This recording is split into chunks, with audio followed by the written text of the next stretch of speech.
alábíàyé ìyá ìpọ̀ ìyá yóò tí pọ̀ mo ní ìyá yóò tí ṣé ìwọ ti gbàgbé mò ń bẹ òrẹ́ nì.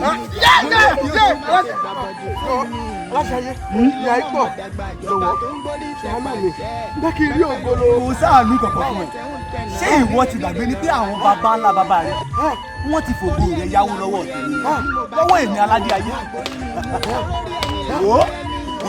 ó ṣẹ̀ṣẹ̀ bẹ̀rẹ̀ ni ó ṣẹ̀ṣẹ̀ bẹ̀rẹ̀ ni.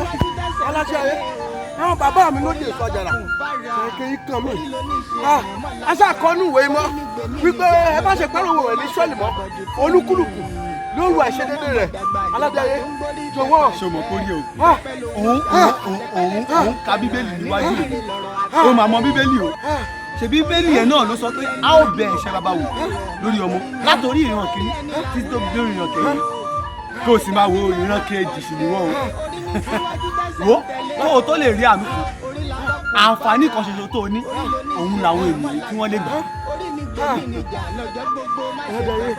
ṣàánú mi àwọn onáná gbà mí.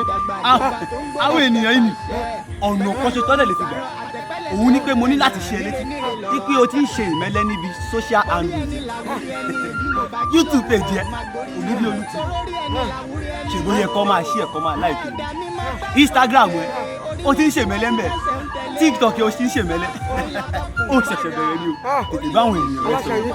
jọ̀wọ́ ẹ gbọ́ èèyàn mi ẹ jọ̀wọ́ ẹ gbà mí lọ́wọ́ Aláṣayé ẹ jẹ́ kí n rí ògo mi lò ẹ lọ sí YouTube page ní Ogidiolu TV Instagram Ogidiolu TV Facebook page Ogidiolu TV ẹ jọ̀wọ́ ẹ lọ comment ẹ share ẹ follow mi ẹ jọ̀wọ́ kí Aláṣayé bá lè fi mí sílẹ̀ jọ̀wọ́. mo ní ó ń yẹ ìfọ́sí aládé ayé.